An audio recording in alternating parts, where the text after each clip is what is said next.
Hello everyone, today we will talk about how to fix or how to solve the problem of queue on the application of Snapchat. We'll go to settings. Here in this page we go to apps, default apps, app settings. Then this list will scrolling down until you find the application of Snapchat here. As you see, and you will enter. Then in this page of app info you will go to first stop and you will click OK. Here you will enter to the window of storage. Then we click on clear cache.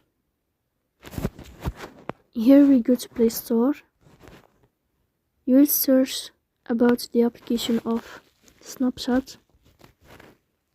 And then you can update your app if you find updates. So please don't forget to support us by like and subscribe. See you next time.